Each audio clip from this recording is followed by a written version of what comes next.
Trump Derangement Syndrome is a deadly mind virus that turns people into this.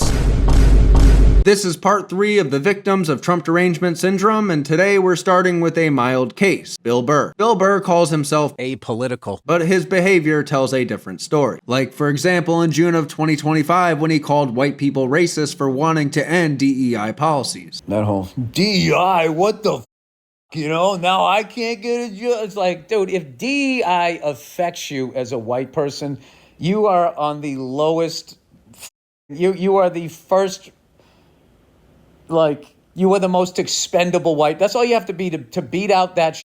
I love how, like, they don't want DEI, but they have no problem with racism. It's like, wow, I really didn't realize there was this many overtly fucking racist people out there. Evidently, there is, and they were just waiting for a green light. But let's rewind for a second, because back in 2016, Bill was negative for Trump Derangement Syndrome. In November of 2016, after Trump won, he went on Conan O'Brien and mocked the people melting down over Trump's victory. I don't understand why everybody's so upset. Yeah. Like, what's going to happen to you? If you liked Obama, did he call you at all in the last 8 years? Did he ever put a sandwich on your table? You do that. You're going to keep doing that. You're going to be fine. Right. Everybody's like, what's he going to, oh my God. But unfortunately, that didn't last, because Bill's politics don't come from Bill. A huge part of Bill's ideology comes straight from Nia, his liberal wife, who constantly nags about race, feminism, and social issues. And her TDS started before Trump was even president. In 2012, she tweeted, started to watch Miss Universe, but forgot that Trump was involved. By 2020, in the same month the pandemic started in America and we didn't know yet if it was deadly, she tweeted, "God, I hope Trump gets coronavirus." But as she was wishing for Trump to get COVID, her husband was developing a different kind of virus. Secondhand Trump Derangement Syndrome. In the 7 months after that tweet, Bill would become a big proponent of masking, naturally following every single rule set forth by the COVID lords. He would often mock those who questioned government mandates, like during his October 2020 SNL monologue when he said he was fine with skeptics of masking dying. You guys all look like surgeons with your masks on. Makes me feel comfortable that you're wearing masks. I like people who wear masks. That's good. And then if you don't wear a mask, that doesn't bug me either, right? Take out your grandparents, Take out your weak cousin with the asthma. I don't care. It's your decision. There's too many people. It's a dream come true. If you're that dumb and you want to kill your own family members, by all means do it. Stops you from reproducing. It's literally a dream come true. Bill would spend the next 3 years arguing with people about COVID mandates and becoming more liberal by the day. I want people to walk down the street with a mask on. Let's not start this, John. Do you, though? Let's not start this. Okay. Let's start it. I don't want to start this bullshit. I'm not going to sit here with no medical degree, listening to you with no medical degree, with an American flag behind you, smoking a cigar, acting like we know what's up. Better than the CDC. When Trump appeared at a UFC fight in New York in 2023, the cameras caught Bill's wife flipping Trump off with both hands. Bill had two paths here: say nothing or defend his crazy wife. Spoiler, he defended his crazy wife. He went on the Rich Eisen show and mocked Trump supporters as hypocrites for being offended. Bill Burr here on the Rich Eisen show. I love That's like those Trump guys. They're always going like, you snowflakes, F your feelings and all of that. And then you make fun of Trump. They're like, oh my God, it's so disrespectful. How's your wife's hands doing these days? Oh, they're fantastic. I love my wife. You know where you stand with her. Okay? The guy walked in the arena. Everybody cheered. She gave him the finger. Nobody got arrested. That's why this country's great. Everybody expressed themselves. Can we all be adults? After Trump was reelected in 2024, Burr's secondhand TDS turned into the full-blown disease. 4 days after the election, Bill hosted SNL. The monologue pretended to be balanced, but Bill still called Trump an orange bigot, a lunatic. And he even mocked the Butler assassination attempt. Bill also has a track record of going after billionaires, as long as they lean right. After Elon Musk did a hand gesture that looked like you-know-what at a Trump rally, Bill ranted on his podcast that Elon was clearly a Nazi. Bill even defended Luigi Mangione in January of 2025, the guy that killed an insurance CEO. On Jimmy Kimmel, Burr blasted the insurance company and weirdly shouted, "Free Luigi!" I love how they act fucking surprised. Why did that happen? I have no idea. He wrote on the bullets why it happened. Oh, we're back to Luigi. Okay, yeah. I never left Luigi. By mid-2025, Bill was calling Trump's immigration policies racism and comparing ICE agents to the Gestapo. And then sadly, I saw these clips of ICE going in and just fucking ripping these people out of their homes, and mothers and grandmothers and children screaming, no warrant. If fellow U.S. citizens are like, what are you doing? They like intimidate them, arrest them and shit. This is like Gestapo type of stuff. On July 31st, during a Vulture magazine podcast, Bill was asked about people calling him woke, and his answer revealed how far his Trump derangement syndrome had gone. It became a thing online where then a certain portion of the right complain about how you're woke. Racists. And more racist. They're racist. Yeah, they send pictures of monkeys to me and my wife. They're fucking horrible people, and they're cowards, and they never say it to your face. But in the end, Bill still sells out theaters, his career didn't crash, and in fact, it's probably at its peak. But his rhetoric undeniably divided his audience. He used to be seen as an equal opportunity offender. Now he's basically an anti-Trump comedian who saves his nastiest insults for Trump supporters. He claims he hits both sides, but he's never called a Democrat a Nazi, a racist, a fascist, or a bigot.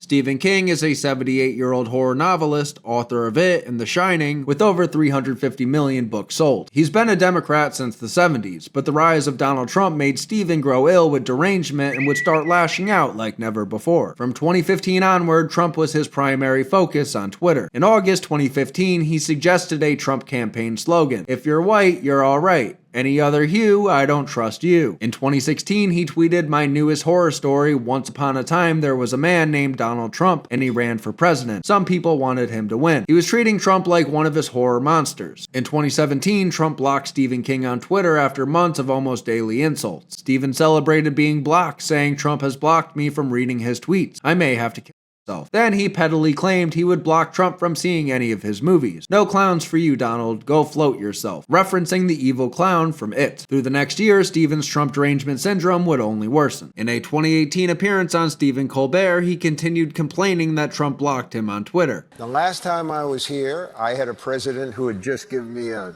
National Medal of the Arts thing, which we argued over. Yeah. And now we've got a president who blocked me on Twitter.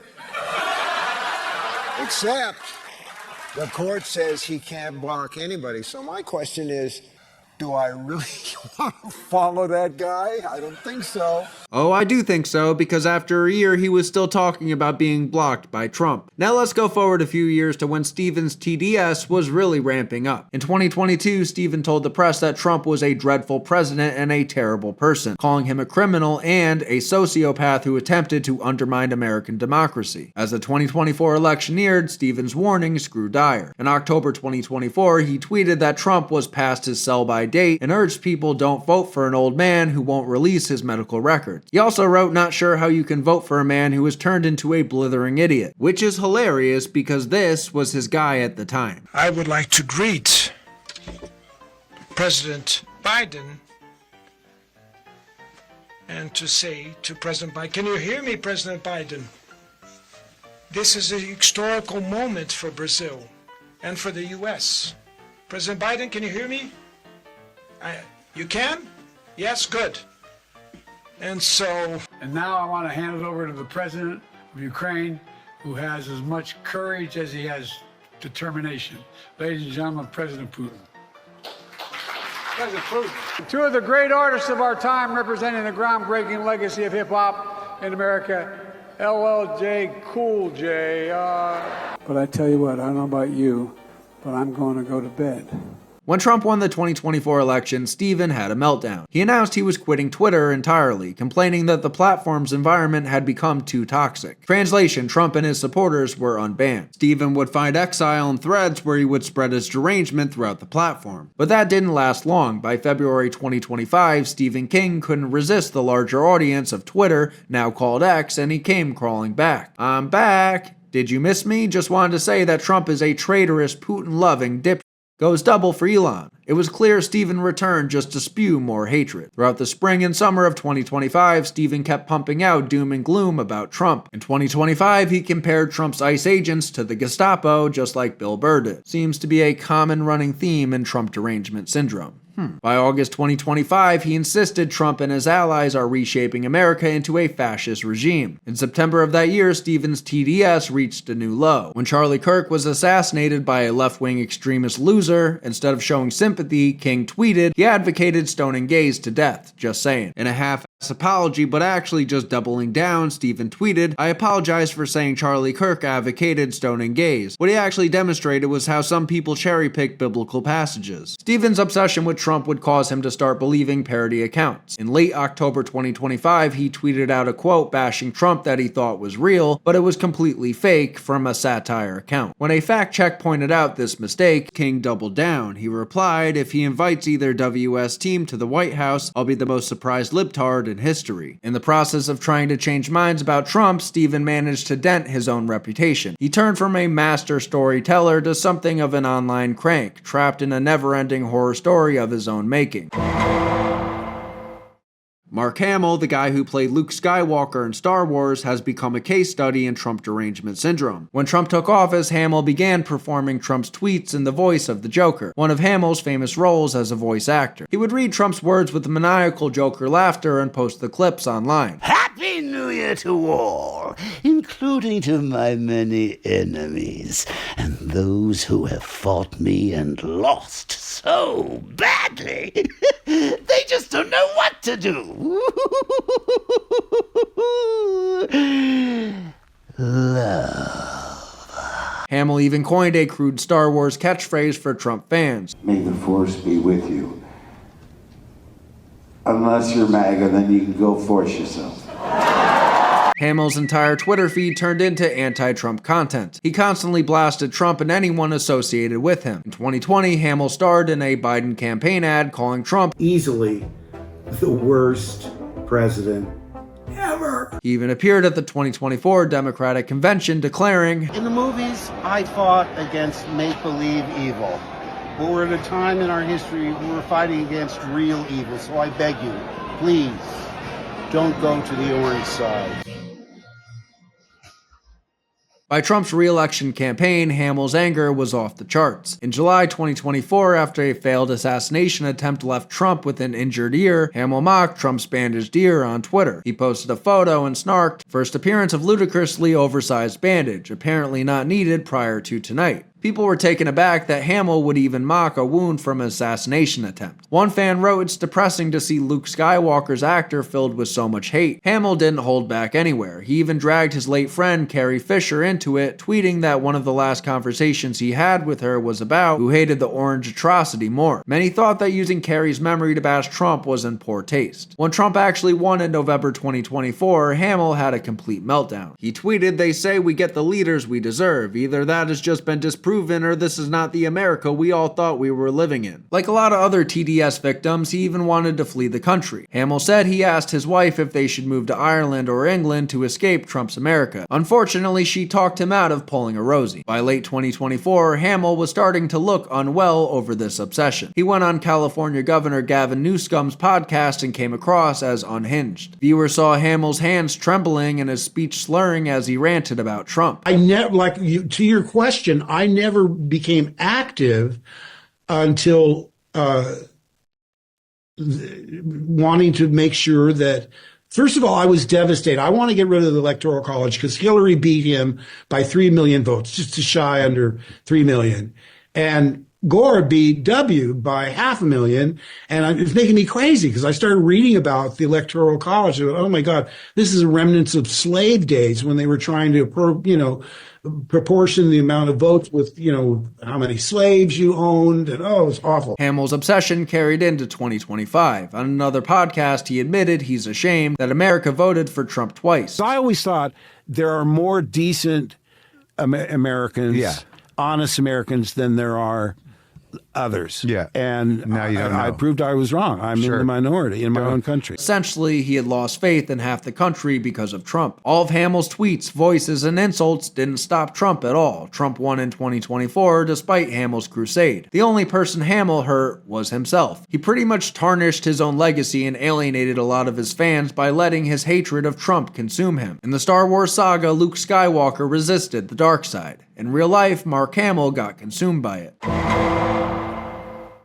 Rob Reiner is a 78-year-old actor and director famous as Meathead from All in the Family, and he might just be one of the most extreme cases of TDS in Hollywood. Reiner literally launched his Twitter account in 2016 just to attack Donald Trump. His very first tweet in June 2016 said, "Donald Trump is a narcissistic, misogynistic racist. He's a pathological liar. We can't let him anywhere near the White House. Hashtag unhinged Trump." These tweets would set the tone, and he never let up. For years, virtually every single thing Reiner posted online was about Trump. Professor Gad Saad once checked Reiner's feed and noted every single tweet is either related to Donald Trump or to the evil GOP. Reiner had nothing else on his mind. He repeatedly labeled Trump and the Republicans as bigots and fascists. In 2021, Reiner tweeted, "The Republicans stand for nothing except white nationalism." He claimed the GOP only maintains white supremacy through voter suppression. In short, Reiner believes the entire Republican Party is a racist fascist movement. As the 2024 election approached, Reiner amped up his apocalyptic rhetoric. He insisted it was the first election where we are selecting either democracy or autocracy. On the eve of election day, he bizarrely tweeted, "Tomorrow a woman will give birth to a renewal of our democracy," implying Kamala Harris would somehow save America. That prediction turned out completely wrong. It even ended up on Politico's list of worst political predictions of 2024. When Trump won in 2024, Rob Reiner had an emotional breakdown. He went silent for a few days, then unleashed a series of meltdown posts on social media. "America has fallen," he wrote. He called Trump voters MAGA scum and raged that they had no idea what damage they'd done. He said the online environment was vile, racist, and evil because Trump fans were everywhere. Reiner even admitted, "I am finding it very hard to sleep these days. I am laying in wake dreading January 20th. Reiner not only had TDS, but also main character syndrome. It was always all about him. Then Reiner did something that showed just how far his Trump obsession had spiraled. He checked himself into a mental health facility. He told his followers he needed a few days of peace and relaxation, no phone, no social media, just calmness to heal my pain. In other words, Trump's win literally drove him to seek treatment. After a short stint off the grid, Reiner came back and continued his crusade. In a bout of TDS rage, he went on MSDNC and warned that we have a year before this country becomes a full-on autocracy and democracy completely leaves us. Rob Reiner's entire identity is now the guy who hates Trump. He has effectively done nothing else with his public platform for 7 years. And what has it accomplished? Trump is still out there, arguably stronger than ever. Meanwhile, Reiner is the one who ended up so distraught that he checked into a clinic. ABC's The View has become a daily anti-Trump yapfest. This show has rotating co-hosts, and we're going to focus on the most deranged of them all: Whoopi Goldberg, Joy Behar, Sunny Hostin, and Anna Navarro. The View's anti-Republican derangement traces back to 2010, when Bill O'Reilly said, "Why did you kill this on 9/11?" Whoopi and Joy literally walked off the set mid-interview, and that walkout set the tone for what was to come. Any guest who didn't align with their worldview would face their wrath. And The View's TDS would become apparent in July 2018 when Judge Jeanine Pirro came on to promote her book and accused Whoopi of having Trump Derangement Syndrome. Here's my question for you, because you talk about you talk about. I am not. Judge. Nobody no, is. oh, yeah. Did you just point at me? Yes. Listen, I don't have Trump derangement. Let me tell you what I have. Okay. I have I'm tired of people starting a conversation with Mexicans or liars and rapists. And clearly you don't watch the show, so you don't know that I don't suffer from that. What I suffer from is the inability to figure out how to fix this. That's my issue. Whoopi absolutely exploded. The two got into a screaming match on live television. You know what's horrible? When the president of the United States whips up people to beat the hell out of people. No. Say goodbye. Backstage, it got worse. Pirro said that Whoopi got in her face and screamed, you. And I said, Whoopi, did you just say you? I mean, she was right here. And then she said, get the out of this building. Whoopi later apologized on air for getting stirred up, but the damage was done. After Trump's 2024 victory, The View had an on-air breakdown. Sunny Hostin said she was profoundly disturbed and openly blamed Trump's win on uneducated white women. Sunny also claimed that her daughter somehow has less rights now, and even fearmongered about Trump setting up internment camps. It was sheer hysteria. I worry about my children's future, especially my daughter, who now has less rights than I have. I'm worried about mass deportation and internment camps. Alyssa Farrah Griffin, the show's token moderate, pushed back and called Sunny's rant insulting, but the overall vibe was panic on that set. The The show turned into doom and gloom every day. By February 2025, when co-host Alyssa Farah Griffin suggested Democrats should talk to Trump voters to find common ground, Whoopi refused outright. It's hard to talk to people who support people who think you don't matter in the country, she said, essentially writing off 75 million Americans as not worth talking to. In June 2025, Whoopi hit a new low. During a discussion about international politics, she actually suggested that America treats black people worse than Iran treats its citizens. They used to just keep hanging black people. So it is not even the same. I couldn't step during this. Wait. That's not what you mean to say. It is the same. When a co-host pushed back and said, I think it's very different to live in the United States in 2025 than it is to live in Iran, Whoopi doubled down. Not if you're black. Not for everybody. Not if you're black. By mid-2025, Joy was saying, if you think we can survive another 3.5 years of this, you're delusional. Their tirades got so extreme that even the White House responded. In July 2025, after Joy insulted Trump yet again, the Trump White House press office blasted her as an irrelevant loser suffering from a severe case of Trump Derangement Syndrome. ABC executives were reportedly getting fed up too. In late 2025, there were reports that Whoopi, Joy, and Sunny were briefly suspended after allegedly swearing at the studio audience during a commercial break. Some audience members weren't clapping for their anti-Trump rants and the host lost it. Disney CEO Bob Iger had to urge them to dial back the constant politics and anger because viewers were tuning out in droves. Still, the rants continued. Sunny hosted and got beeped on air trying to quote Trump's alleged countries remark. Ana Navarro endlessly compares Trump to Latin American dictators. And let me tell you what communist dictators do. And it's never just for one day. They attack the free press. They call them the enemy of the people, like Ortega does in Nicaragua. They put their unqualified relatives in cushy government jobs so they can get rich of their positions, like the Castros do in Cuba. And they refuse to accept legitimate elections when they lose and call for violence to stay in power, like Maduro is doing right now in Venezuela. Now, you tell me something. Do any of those things sound familiar? Is there anybody running for president who reminds you of that? At this point, The View is less a talk show and more a televised therapy session for anti-Trump liberals. Instead of debate or entertainment, it's just the host spiraling about how democracy is doomed. When a daytime talk show meant for gossip and fun turns into a daily doomsday sermon, you know Trump Derangement Syndrome has taken over. The View is living proof. In the end, none of these people ever came close to stopping Donald Trump, but each of them damaged their own reputation, career, or peace of mind in the process. If you have any names you'd like to see in part 4, leave it in the comments. Thank you for watching.